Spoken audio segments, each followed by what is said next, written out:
दोस्तों, बिच्छू दुनिया के खूंखार जीवों में से एक है। ये शिकारी प्रजाति आर्किडा फैमिली से बिलोंग करती है।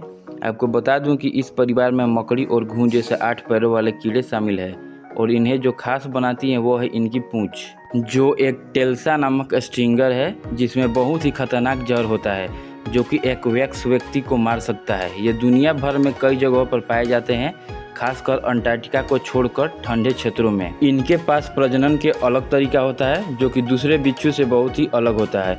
बिच्छू का शरीर 3 भागों में बटा होता है, पहला सिर, दूसरा पेट और तीसरा पूंछ। साथ ही साथ इसके पास आँख, मुंह और चलने के लिए 8 पैर होता है। इसके पास एक मोटा कंकाल जैसा शरीर होता है जो इन्हें शिकारियों से बचाने में मदद करता है। इसके पेट पर 7 खंड बने होते हैं जिन्हें ओपिस्टोसोमा कहा जाता है। वहीं इसके पूंछ में 5 खंड बने होते हैं और आखिरी खंड में नुकीला डंक मौजूद होता है जिसमें खतरनाक जहर होता है। अगर बात करें इसके आकार की तो एक वयस्क बिच्छू की लंबाई लगभग 2 इंच तक होता है, जबकि बड़ी प्रजातियां 7 इंच तक बढ़ सकती है। और अगर बात करें इनके प्रजातियों की तो दुनिया भर में लगभग 1700 से ज़्यादा प्रजातियां पाई जाती है। लेकिन क्या आपको पता है कि इन बिच्छुओं का जन्म कैसे होता है? अगर नहीं तो वीडियो को पूरा जरूर देखना। दोस्तों, बिच्छू का जीवन चक्र विभिन्न प्रजातियों के आधार पर अलग अलग होता है। कुछ बिच्छू होते हैं जो अधिकांश यौन प्रजनन करते हैं और कुछ बिच्छू की प्रजातियां ऐसी होती है जो पारिथेनोजेनेसिस माध्यम से प्रजनन करती है। यह ऐसी प्रक्रिया है जहां यह बिच्छू बिना यौन प्रजनन के प्रजनन करते हैं, जिसके बाद अनफर्टिलाइज्ड अंडे पेट में विकसित होते हैं। तो चलिए अब हम बिच्छुओं के यौन प्रजनन वाले जीवन चक्र पर नज़र डालते हैं। दोस्तों, बिच्छू के मिलन की प्रक्रिया बहुत ही कठिन होती है क्योंकि इस बिच्छू को मिलने के लिए अपने प्रजाति के मादा की ज़रूरत होती है और इस बात का पता लगाने के लिए ये अपने फेरोमोन और कंपन का इस्तेमाल करते हैं। और जब एक बार इन्हें पता चल जाता है कि सामने वाला इन्हीं के प्रजाति का है तो ये मिलन की प्रक्रिया में भाग लेते हैं।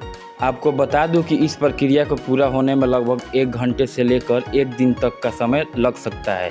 वो इसलिए क्योंकि इस प्रक्रिया के दौरान नर को मादा के जनन अंग को खोजने में समय लगता है और ये समय जितना अधिक होगा उतना मिलन की प्रक्रिया भी उतनी ही अधिक होगी।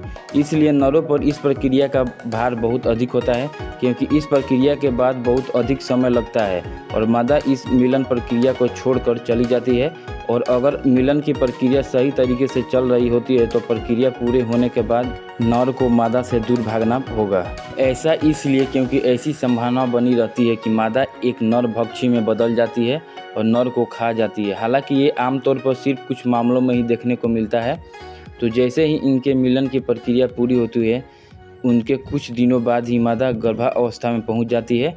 आपको जानकर हैरानी होगी क्योंकि कुछ बिच्छू का गर्भकाल कुछ लंबा होता है और ये कुछ महीनों से लेकर कुछ साल के बीच हो सकता है, जो कि प्रजातियों के आधार पर अलग अलग होता है।